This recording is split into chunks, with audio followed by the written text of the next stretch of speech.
अब बात हम दलितों की करेंगे, जिनकी 19% आबादी बिहार में निकलकर सामने आई है। आखिर क्या कहते हैं दलित, एक एक चेहरे को लेकर, एक एक नेता को लेकर हम बात करेंगे। और सबसे पहले हम बात करेंगे कांग्रेस को लेकर, कांग्रेस के राष्ट्रीय अध्यक्ष मल्लिकार्जुन खड़गे को लेकर। जब पूछा गया जनता से, जब दलितों से पूछा गया कि मल्लिकार्जुन खड़गे को प्राइम मिनिस्टर बनना चाहिए या नहीं, तो सिर्फ 2% लोग ऐसे हैं जो ये कह रहे हैं दलितों में कि मल्लिकार्जुन खड़गे को प्रधानमंत्री बनना चाहिए। मल्लिकार्जुन खड़गे जो बड़े दलित चेहरे के तौर पर कांग्रेस उन्हें प्रोजेक्ट करती है, उन्हें कांग्रेस का राष्ट्रीय अध्यक्ष भी बनाया गया। इसी तरीके से नैरेटिव बनाने की कोशिश कांग्रेस ने की, लेकिन उसके बावजूद जब दलितों के बीच में जाके हमने सर्वे किया तो सिर्फ 2% लोग ऐसे हैं जो ये जान रहे हैं, जो ये मान रहे हैं कि मल्लिकार्जुन खड़गे को प्रधानमंत्री बनना चाहिए। सज्जन जी, इसके पीछे क्या बड़ी वजह है? क्योंकि कांग्रेस तो इनको भुनाने की कोशिश करती है सबसे बड़े दलित चेहरे के तौर पर, उसके बावजूद क्या जनता को ये समझ में आ रहा है कि ऐसा ना हो फिर रिमोट कंट्रोल हो जाए? देखिए, जो दलित समाज है उसको आप समझिए वो समाज में आर्थिक तौर पे हाशिए पे है, तो वो निश्चित तौर पे एक ऐसी पार्टी और एक ऐसे नेता के रूप में विश्वास करना चाहता है जिससे उसे उम्मीद होती है कि उसे एक तो सामाजिक सुरक्षा मिलेगी दबंग जातियों से, दूसरा उसे आर्थिक और बाकी अवसरों का भी लाभ मिलेगा। तो इस मामले में क्या होता है कि आप क्या कहते हैं, चेहरा आपका क्या है, आपकी जाति क्या है, ये 1980 तक ये सब चलता था। 1980 के बाद से जो 80 और 90 पहचान की राजनीति हुई तब तक भी चला, लेकिन आज आप देखिए दलितों में, पिछड़ों में एक आकांक्षा की लड़ाई है, पॉलिटिक्स ऑफ एस्पिरेशन, कि भाई उनकी एस्पिरेशन की पॉलिटिक्स कौन पूरा कर रहा है। मल्लिकार्जुन खड़गे जी की जो छवि है, ये 2% का मतलब है कि उनके अपने गृह राज्य कर्नाटका के भी सारे दलित जो हैं इनके पक्ष में नहीं है, फिर तमाम उत्तर भारत के दलित तो वैसे ही इनसे रिलेट नहीं करते हैं। दूसरी बात देखें, 1980 के बाद से कांग्रेस दलितों में अपना आधार दक्षिण भारत को छोड़ दे तो बाकी जगह कंप्लीटली खो चुकी है, क्षत्रिय पार्टियों में या बीजेपी के पक्ष में। और मल्लिकार्जुन खड़गे जी की जो स्थिति कांग्रेस पार्टी के अंदर में, हर किसी को पता है कि इनके पास वास्तविक क्षमता या वास्तविक शक्ति नहीं है। ये प्रेसिडेंट जरूर है लेकिन नेता राहुल गांधी हैं, गांधी परिवार के पास है। ऐसी स्थिति में जब आप खुद ही अपनी पार्टी में एक मजबूत नेता के तौर पे परसीव नहीं किए जाते हैं तो सवाल ही नहीं है कि दलित समाज जो वैसे भी कांग्रेस से नहीं जुड़ा है और वो नेता जो मजबूत नहीं है उसमें विश्वास करे, संभव नहीं है। ठीक, देखिए कांग्रेस के बाद निकलकर हम बात कर लेते हैं अब बीएसपी की, बीएसपी सुप्रीमो मायावती की, जिनका पारंपरिक वोटर ही दलित माना जाता है। जब मायावती को लेकर ये सवाल पूछा गया दलितों के बीच में जाकर, तो सिर्फ 10% लोग ऐसे थे जो ये कह रहे थे कि मायावती को प्रधानमंत्री बनना चाहिए, मायावती उनकी पहली चॉइस थी। सिर्फ 10% ऐसे लोग रहे, वो मायावती जिनका बड़ा जनाधार रहा है, जिनका कोर वोटर ही दलित वोट बैंक रहा है, उसमें भी सिर्फ 10% लोग ऐसे हैं। और देखिए यूपी एक बड़ा राज्य है, यूपी को अगर आप अलग कर देंगे तो ये फीसद और भी ज्यादा कम हो जाएगा। यानी मायावती के नाम पर बात करने वाले, उनको एक्सेप्टेंस देने वाले सिर्फ 10% लोग हैं। हर्षवर्धन जी, क्या मायावती कैरी फॉरवर्ड नहीं कर पाई? जो जनाधार उनके साथ था, जो एक दलित नेता के तौर पर वो उभरी थी, अब निष्क्रिय होती उनकी राजनीति इसमें रिफ्लेक्ट कर रही है? नहीं, मुझे लगता है कि सबसे बड़ी वजह निष्क्रिय होती राजनीति है, लेकिन उसके बावजूद बहुजन समाज पार्टी की नेता मायावती के साथ 10% दलित का मतलब हुआ कि अभी भी उनका बहुत बड़ा आधार उनके साथ है। आप अगर दूसरे नेताओं को देखें जो एक राज्य के नेता हैं, अभी हमने चर्चा की थी ओबीसी नेता के तौर पर, अखिलेश यादव 5% के आगे नहीं बढ़ पाते हैं। ऐसे में अगर मायावती 10% दलितों की पहली पसंद है, और वो भी तब जब कोई सिनेरियो नहीं है। अभी कई बार हम ये भी देखते हैं ना कि कैसे मोमेंटम क्रिएट हो रहा है, क्या किसी पार्टी के पक्ष में जा रहा है, किसी तरह का गठजोड़ आगे बढ़ता दिख रहा है, उसके नेता के तौर पर कोई दिख रहा है क्या?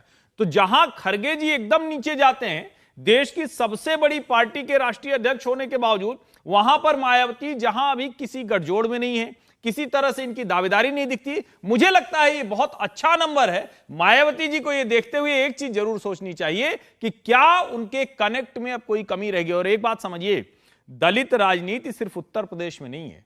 उत्तर प्रदेश, पंजाब, महाराष्ट्र, हरियाणा का छोटा हिस्सा, बिहार, जब आप दक्षिण के राज्यों में जाते हैं, क्या मायावती अपने उस पोटेंशियल को एक्सप्लोर करने को तैयार हैं? यह बड़ा सवाल है। अगर उसका जवाब खोजें तो शायद ये आंकड़ा बढ़ सकता है। बिल्कुल, देखिए ये तो बात रही मायावती की, लेकिन मायावती के बाद अब बात करेंगे हम राहुल गांधी की। राहुल गांधी को लेकर जब सवाल पूछा गया कि वो प्राइम मिनिस्टर बन सकते हैं या नहीं दलितों के बीच में जाकर, तो 20% लोग ऐसे थे दलितों में जो ये कह रहे हैं कि राहुल गांधी को प्रधानमंत्री बनना चाहिए। ओबीसी से कंपेयर करेंगे तो वो 15% का आंकड़ा था, दलितों में 20% लोग ऐसे हैं जो ये कह रहे हैं कि राहुल गांधी को प्रधानमंत्री बनना चाहिए। विजय जी, ये आंकड़ा किस तरीके से आप बताएंगे? इसे अच्छा समझे राहुल गांधी के लिहाज से या बहुत खराब समझे? इसको दूसरे तरीके से देखिए, जहां आपने सबसे पहले कांग्रेस अध्यक्ष राहुल खड़गे साहब का नाम लिया, मल्लिकार्जुन खड़गे का।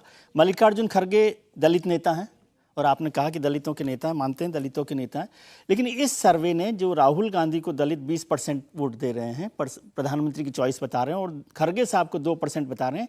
इसका मतलब कांग्रेस ने ही ये तय किया कि खड़गे साहब को दलित नेता के तौर पर या पार्टी के लीडर के तौर पर एस्टेब्लिश नहीं किया जाए।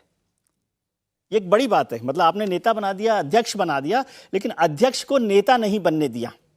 यदि दलित कांग्रेस के साथ हैं तो वो दलित नेता के साथ पहले जाएंगे ना, लेकिन वो जानते हैं कि खड़गे साहब को नेता बनाने वाले राहुल गांधी हैं, तो इसलिए खड़गे साहब की बजाय राहुल गांधी के साथ वो लोग आ रहे हैं जो काम कर रहे थे दलित का कांग्रेस के साथ। इसमें एक और चीज़ है, मायावती जी का आपने जिक्र किया। मायावती जी मैं समझता हूँ देश में अकेली दलित नेता है जो इस समय काम कर रही हैं। अभी वो एक्टिव नहीं है, इसलिए वो 10% वोट है। उत्तर प्रदेश को देखें, आंध्र प्रदेश को देखें, पंजाब को देखें। जब काशीराम जब आए थे, काशीराम ने जब बीएसपी बनाई और उससे पहले वामसेफ बनाई, तो उन्होंने पूरे दलितों की राजनीति को इकट्ठा किया और आपको ध्यान हो कि सारी पॉलिटिक्स जो है दलितों की वो बीएसपी पर आ गई। पिछले 4 साल से 5 साल से खासतौर से मायावती जी एक्टिव नहीं है, उस वजह से ये 10% वोट है, और उसमें से भी कुछ वोट जो दलितों का है वो शायद कांग्रेस की तरफ शिफ्ट हो रहा है। उसमें से बहुत सारा वोट भारतीय जनता पार्टी के साथ भी शिफ्ट हो रहा है, क्योंकि प्रधानमंत्री को आप जब फिगर बताएंगे तो उसमें भी आएगा। लेकिन यदि मायावती एक्टिव होती और उनका एक पॉलिटिकल एक्टिविटी दिखाई देती कि भाई बीएसपी कुछ काम कर रही है, वो सरकार में आ सकती हैं, बना सकती हैं, तो ये परसेंटेज बढ़ता। उसका कुछ वोट राहुल गांधी के साथ शिफ्ट हुआ है और कुछ भारतीय जनता पार्टी के साथ शिफ्ट हुआ होगा। लेकिन राहुल गांधी को 20% वोट का मतलब दलित राहुल गांधी को अपना प्रधानमंत्री बनाते हैं ये नहीं है। वो रिजेक्ट कर रहे हैं कि आपने खड़गे साहब को केवल दिखावे के लिए दलित नेता के तौर पर अध्यक्ष बनाया। ठीक है, बात अब प्रधानमंत्री नरेंद्र मोदी की करेंगे। मैं भावेश आऊंगी आपके पास, बस जल्दी से आंकड़ा दिखा दें जो प्रधानमंत्री नरेंद्र मोदी को लेकर था। तो देखिए 58% लोग ऐसे हैं, जब दलितों के बीच में ये सवाल गया तो 58% ऐसे लोग हैं जो कह रहे हैं कि नरेंद्र मोदी को ही प्राइम मिनिस्टर बनना चाहिए। हर्षवर्धन जी आप भी अपनी जगह पर आ जाइए। तो देखिए 58% लोग हैं दलितों में जो एक्सेप्ट कर रहे हैं एक बार फिर से नरेंद्र मोदी को प्रधानमंत्री के चेहरे के तौर पर।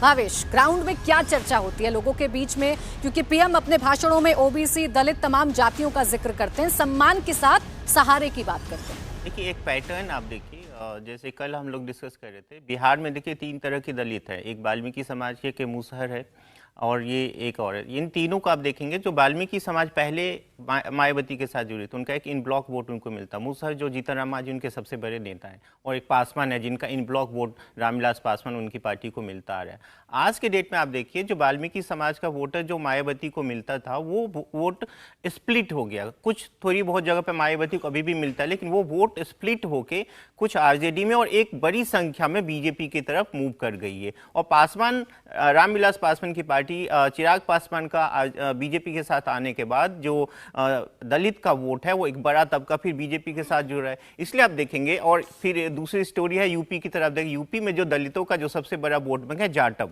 जाटवों को छोड़ दीजिए बाकी सारे दलित है वो बीजेपी की तरफ आज के डेट में वो वोट करती है। इस 2 बड़े स्टेट में आप देखें जहां पर दलित पॉलिटिक्स सबसे ज्यादा होती है, वहां पे आप देखिए जो बीजेपी के पास जो दलित का वोट है, दो बड़े जाटव को छोड़ के लगभग सारे के सारे लगभग बीजेपी को वोट करती है। इस वजह से आप देखेंगे 58% का जो आंकड़ा है ये एक सबसे बड़ी वजह है इसका।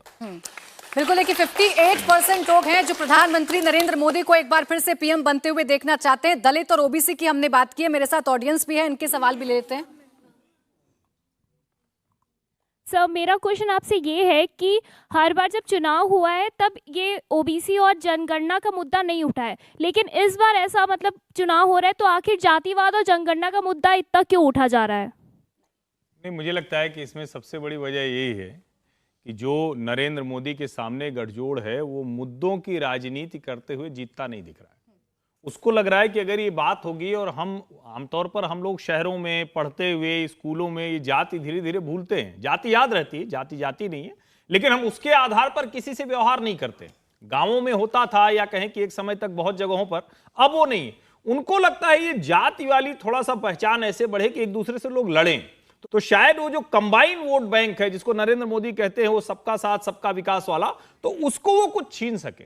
इसके अलावा तो कोई वजह दिखती नहीं है। वरना बिहार में 33 सालों से पिछड़ी जातियों के मुख्यमंत्री हैं, उन्होंने क्यों नहीं अपनी जाति को इतना बेहतर बना दिया कि आज ये पिछड़ा शब्द उनसे हटा दिया जाता।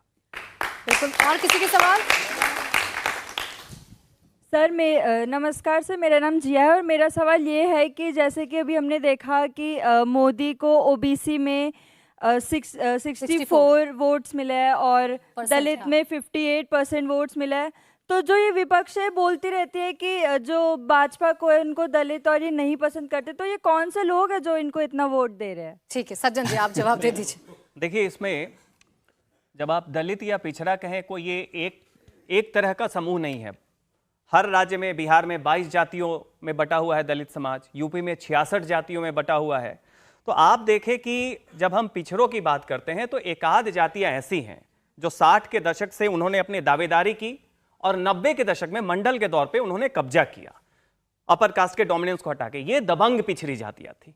लेकिन 100 से ज्यादा जातियां हर राज्य में जब होती हैं पिछड़ी जातियां, तो उसमें आप देखें, आप उत्तर प्रदेश या बिहार लें, उसमें यादव जाति जो है उनका सामाजिक वर्चस्व है, उनका काफी राजनीतिक वर्चस्व बहुत ज्यादा है। तो सवर्णों के विरोध में तो बहुत ही प्रोग्रेसिव होते हैं, लेकिन उनका व्यवहार आप देखें जो उनसे कमजोर पिछड़ी जातियां हैं, जो दलित जातियां, वहां पे आप एक सामंती प्रवृत्ति देखेंगे।